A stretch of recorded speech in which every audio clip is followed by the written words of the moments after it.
Hello viewers, welcome to VMRDA properties. ఈ రోజు మనం డిస్కస్ చేసుకోబోతున్న టాపిక్ వచ్చేసి మీ ప్రాపర్టీని మీరు సేల్ చేస్తున్నప్పుడు మీరు పే చేయాల్సిన ట్యాక్సెస్ కి ఎగ్జామ్షన్స్ ఏమేమి ఉన్నాయో వాటన్నిటి కోసం మనం మాట్లాడుకోబోతున్నాం. ట్రస్ట్ మీ ఈ పాయింట్స్ ఎవరు మిస్ అవ్వడానికి ఇష్టపడరు.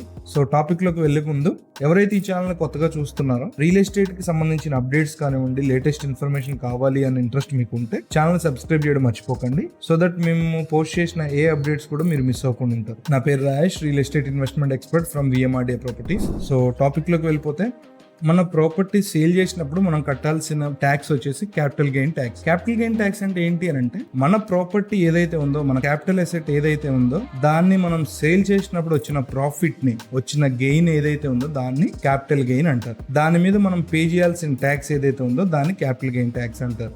దీంట్లో రెండు రకాల క్యాపిటల్ గెయిన్స్ ఉంటాయి. షార్ట్ టర్మ్ క్యాపిటల్ గెయిన్ ఉంటుంది, లాంగ్ టర్మ్ క్యాపిటల్ గెయిన్ ఉంటుంది. షార్ట్ టర్మ్ అంటే ఏంటి అంటే 24 months 2 years బిలో అయితే అది షార్ట్ టర్మ్ క్యాపిటల్ గెయిన్ అంటారు. 2 years కన్నా ఎక్కువ మీరు ఆ ప్రాపర్టీని హోల్డ్ చేసి ఉంటే దాన్ని లాంగ్ టర్మ్ క్యాపిటల్ గెయిన్ అంటారు. షార్ట్ టర్మ్ క్యాపిటల్ గెయిన్ లో ఎంత కట్టాలి అని అంటే, మీరు సేల్ చేసిన అమౌంట్ ఎంత, దాంట్లో నుండి మీరు కొన్నప్పుడు ఎంత మనీ పెట్టుకున్నారు, ఫుల్ వాల్యూ కన్సిడరేషన్, దాంతో పాటు ట్రాన్స్ఫర్ ఛార్జెస్ ఏమైనా, బ్రోకరేజ్ ఛార్జెస్ ఏమైనా, కమిషన్ ఛార్జెస్ ఏమైనా అయినాయా, ఇంకేమైనా డెవలప్మెంట్ ఏమైనా చేయించారా, వీటన్నింటిని ఇప్పుడు మీరు సేల్ చేసిన ప్రైస్ నుండి తీసేసి రిమైనింగ్ అమౌంట్ మీద ఇప్పుడున్న ప్రజెంట్ స్లాబ్ ప్రకారం, ఇన్కమ్ ట్యాక్స్ స్లాబ్ ప్రకారం మీకు ఎంత ట్యాక్స్ అప్లికబుల్ అవుతుంది అన్న దానిపైన మీరు ట్యాక్స్ పే చేయాలి. ఇది షార్ట్ టర్మ్. విత్ ఎగ్జాంపుల్ చూసుకుంటే, 1.5 year బ్యాక్ మీరు కొన్న ప్రాపర్టీ వాల్యూ వచ్చేసి 7,50,000 ఉందనుకోండి. దానికి ఇప్పుడు మీరు సేల్ చేసినప్పుడు అది 13 lakhs అయింది. ఇప్పుడు కన్సిడరేషన్ వాల్యూ వచ్చేసి 13 lakhs, మీరు కొన్నప్పుడు కన్సిడరేషన్ వాల్యూ వచ్చేసి 7,50,000.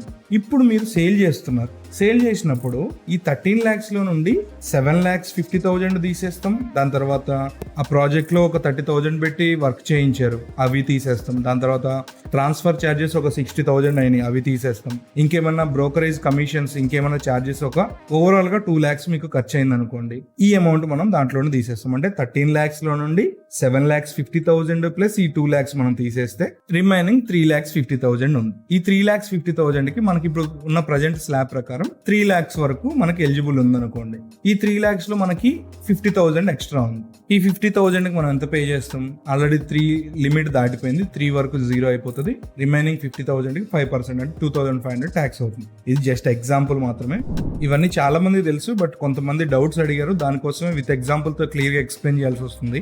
దాని తర్వాత వచ్చేసి long term gain tax. Long term gain tax అంటే 2 years కన్నా ఎక్కువ హోల్డ్ చేసి ఉంచిన మన ప్రాపర్టీని మనం సేల్ చేసినప్పుడు వచ్చిన ప్రాఫిట్ మీద ఏదైతే మనం పే చేయాల్సిన ట్యాక్స్ ఉంటుందో దాన్ని లాంగ్ టర్మ్ గెయిన్ ట్యాక్స్ అంటాం. ఈ ప్రాఫిట్ ఎలా క్యాలిక్యులేట్ చేస్తాం?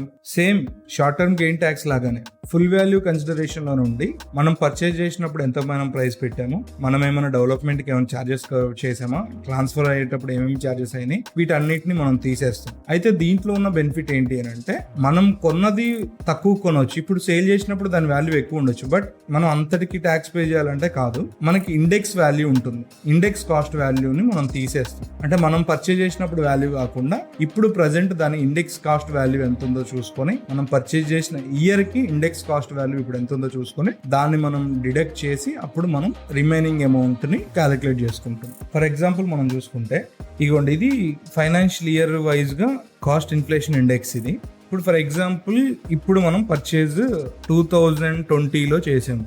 2020లో దాని వాల్యూ ఎంత ఉంది? 301 ఉంది. ఇప్పుడు దాన్ని సేల్ చేసాము 348. 2023లో 348 ఉంది, 2020లో 301 ఉంది. అయితే మీరు కొన్నది అప్పుడు కొన్నప్పుడు వాల్యూ వచ్చేసి 1 lakh ఉంది అనుకోండి. 1 lakh ఇంటూ 348 డివైడెడ్ బై 301, ఇది మనం క్యాలిక్యులేట్ చేస్తే వచ్చే వాల్యూని కాస్ట్ ఆఫ్ ఎక్విజిషన్ అంటారు. ఇప్పుడు ఆ అమౌంట్ ని మనకి మన ప్రాపర్టీ వాల్యూ దగ్గర మనం ఆ కన్సిడరేషన్ వాల్యూ కింద దాన్ని కన్సిడర్ చేస్తాం అనమాట. అది ప్లస్ మనం ఏవైతే ఖర్చులు పెట్టామో, ట్రాన్స్ఫర్ ఛార్జెస్ కానివ్వండి, కమిషన్స్ కానివ్వండి, ఇంకేమైనా డెవలప్మెంట్స్ ఏమైనా చేస్తుంటే వాటన్నిటిని డిడక్ట్ చేసి రిమైనింగ్ ఎంతైతే ప్రాఫిట్ ఉందో దానికి మనం 20% long term capital gain tax అనేది పే చేస్తాం. సో ఇది మనకి సేవ్ చేసుకునే పాయింట్. చాలా మందికి ఈ పాయింట్ తెలియక కొంచెం కన్ఫ్యూజ్ అవుతూ ఉంటారు, వాళ్ళకి ఇది ఉపయోగపడుతుంది. దీంట్లో తర్వాత పాయింట్ వచ్చేసి, మనం లాంగ్ టర్మ్ ఇన్వెస్ట్మెంట్ చేసుకుంటే ఉంటేనే మనకి బెనిఫిట్. షార్ట్ టర్మ్ కన్నా లాంగ్ టర్మ్ అనేది మనకి చాలా ఉపయోగపడుతుంది. చాలా మంది తెలియక షార్ట్ టర్మ్ లో అమ్మేసుకుంటుంటారు, అప్పుడు మీకు స్లాబ్ మీద ఇంట్రెస్ట్ పడుతుంది. లాంగ్ టర్మ్ అయితే మనకి కొంచెం సేవింగ్స్ అనేది కలిసి వస్తాయి. దీని తర్వాత పాయింట్ వచ్చేసి జాయింట్ ఓనర్షిప్ మీద మీరు తీసుకున్నారనుకోండి, ఆ ప్రాపర్టీ సేల్ చేసినప్పుడు వచ్చిన ప్రాఫిట్ ఏదైతే ఉందో అప్పుడు ఇద్దరికి డివైడ్ అవుతుంది. అది ఇద్దరికి ఇన్కమ్ ట్యాక్స్ స్లాబ్ ఉంటుంది, దానిపైన మనకి ఎలిజిబుల్ ఉందనుకోండి, దాన్ని యూజ్ చేసుకొని కూడా మనం ట్యాక్స్ అనేది తగ్గించుకోవచ్చు. మోస్ట్ పాపులర్ మెథడ్ వచ్చేసి క్యాపిటల్ గెయిన్ ద్వారా మనకి ఏదైతే ప్రాఫిట్ వచ్చిందో రీఇన్వెస్ట్ చేస్తే, అంటే అదర్ రెసిడెన్షియల్ ప్రాపర్టీలో మనం రీఇన్వెస్ట్ చేసాం అనుకోండి, అంటే ఎప్పుడు 1 year బిఫోర్ అయినా కొనుక్కొని ఉండొచ్చు మనం సేల్ చేసిన తర్వాత, లేదా 2 years తర్వాత అయినా మనం ఒకవేళ కొనుక్కుంటే ప్రాపర్టీని, అప్పుడు మనం ఎగ్జామ్షన్ అండర్ సెక్షన్ 54 కింద మనకి ఇది ఒక ట్యాక్స్ బెనిఫిట్ ఉంటుంది. కొత్త ప్రాపర్టీ కొనుక్కోవడం వల్ల కూడా మనం ట్యాక్స్ అనేది తగ్గించుకోవచ్చు. దాని తర్వాత వచ్చేసి బాండ్స్ లో ఇన్వెస్ట్మెంట్ చేసాం అనుకోండి, సెక్షన్ 54 EC ప్రకారం క్యాపిటల్ గెయిన్స్ ని మనం గవర్నమెంట్ స్పెసిఫైడ్ బాండ్స్ లో 6 months లోపులో, మనం సేల్ చేసిన 6 months లోపులో వాటిని ఇన్వెస్ట్ చేసాం అనుకోండి, రీఇన్వెస్ట్ చేసాం అనుకోండి, మనకి ట్యాక్స్ ఎగ్జంప్షన్ అనేది ఉంటుంది. ఇది కూడా మోస్ట్ పాపులర్ మెథడ్, ఇది కూడా చాలా తక్కువ మందికి తెలుసు. దాని తర్వాత వచ్చేసి మీరు ఒకవేళ మ్యూచువల్ ఫండ్స్ లో ఇన్వెస్ట్ చేశారు లేదా షేర్స్ లో ఇన్వెస్ట్ చేశారు, వాటిలో ఏమైనా లాస్ వచ్చింది అనుకోండి, ఆ లాసెస్ ని కూడా దీని ద్వారా కవర్ చేసుకోవచ్చు. ఇది చాలా మంది ఇన్వెస్టర్స్ వాళ్ళ ఫైనాన్షియల్ స్ట్రాటజీ, ఇది ఒక స్మార్ట్ ఫైనాన్షియల్ స్ట్రాటజీ వాళ్ళది. చాలా మంది ఇన్వెస్టర్స్ ఈ అప్లై చేసి వాళ్ళు ట్యాక్స్ అనేది తగ్గించుకుంటారు. దాని తర్వాత వచ్చేసి క్యాపిటల్ గెయిన్ అకౌంట్ స్కీమ్స్ ఉంటాయి. అంటే మీకు ఇన్వెస్ట్ చేయడానికి సూటబుల్ ప్రాపర్టీ దొరకలేదు, లేదా మీకు ఈ బాండ్స్ లో కానీ షేర్స్ లో కానీ పెట్టడం ఇష్టం లేదు, public banks capital gain account scheme అని చెప్పేసి ఒక ప్లాన్ ఉంటుంది.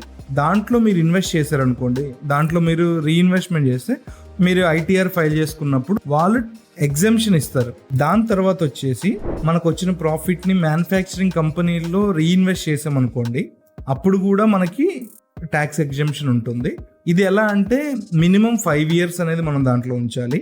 ఇది వచ్చేసి 50 lakhs వరకు మనం ఇన్వెస్ట్మెంట్ చేసుకోవచ్చు. అయితే దీంట్లో ఈ సెక్షన్ వచ్చేసి 54 GB. దీని ప్రకారం మనం ఇన్వెస్ట్ చేసే కంపెనీ కూడా కొన్ని టర్మ్స్ అండ్ కండిషన్స్ ఉంటాయి. వాళ్ళు మళ్ళీ మనం ఇన్వెస్ట్ చేసిన అమౌంట్ తో 1 year లోపల ప్రాజెక్ట్ నైనా ఎక్స్పాన్షన్ చేయాలి, మ్యానుఫ్యాక్చరింగ్ యూనిట్స్ నైనా కొనాలి, లేదా ఎక్విప్మెంట్ నైనా పర్చేస్ చేయాలి. మినిమం 5 years వాళ్ళు ఉంచాలి. ఒకవేళ 5 years వాళ్ళ దగ్గర మీరు ఉంచకపోయినా వాళ్ళు తీసేసినా మళ్ళీ మీరు క్యాపిటల్ గెయిన్ అనేది కట్టాలి. ఈ టర్మ్స్ అండ్ కండిషన్స్ ఉంటాయి. ఇన్ని ట్యాక్స్ ఎగ్జంప్షన్స్ ఉన్నాయి. ఇవన్నీ చాలా మందికి తెలియక మనం సేల్ చేసినప్పుడు క్యాపిటల్ గెయిన్ కట్టాలి, ఇదంతా ఎందుకు తలనొప్పి, ఏది మనం పర్చేజ్ చేసి ఏది సేల్ చేసినా ఈవెన్ మనం 50 lakhs అబౌవ్ మనం పర్చేజ్ చేసినప్పుడు TDS 1% కట్ చేస్తారు. ఇంకా బిల్డర్ ఓనర్ అయితే అది 20%, 10% అలా ఉంటాయి. ఒక నార్మల్ పర్చేజ్ చేసే అతను 50 lakhs అబౌవ్ పర్చేజ్ చేస్తే 1% TDS కూడా కట్టాలి. ఈ క్యాపిటల్ గెయిన్ ట్యాక్స్ అనేది ఏంటంటే క్యాపిటల్ అసెట్ మీద మనకి ప్రాఫిట్ వచ్చింది కాబట్టి మనం సేల్ చేసినప్పుడు దానిపైన మనం గవర్నమెంట్ కి ట్యాక్స్ కట్టాలి. వాటి నుండి ఎగ్జంప్షన్స్ అనేవి ఇవన్నీ ఉన్నాయి. సమ్మరైజ్ చూసుకుంటే ఇండెక్సేషన్ మీద మనం తగ్గించుకోవచ్చు, జాయింట్ ఓనర్షిప్ మీద మనం తగ్గించుకోవచ్చు, దాని తర్వాత కొత్త ప్రాపర్టీలో రీఇన్వెస్ట్మెంట్ చేసి మనం తగ్గించుకోవచ్చు, గవర్నమెంట్ స్పెసిఫై చేసిన బాండ్స్ లో ఇన్వెస్ట్ చేసి తగ్గించుకోవచ్చు. ఒకవేళ మనం షేర్స్ లో కానీ మ్యూచువల్ ఫండ్స్ లో కానీ ఇన్వెస్ట్ చేసి లాస్ అయిపోతే దాన్ని ఎగ్జంప్షన్ కింద చూపించుకోవచ్చు. క్యాపిటల్ గెయిన్ అకౌంట్ స్కీమ్స్ ఉంటాయి బ్యాంక్స్ లో, వాటిలో ఇన్వెస్ట్మెంట్స్ చేసి తగ్గించుకోవచ్చు.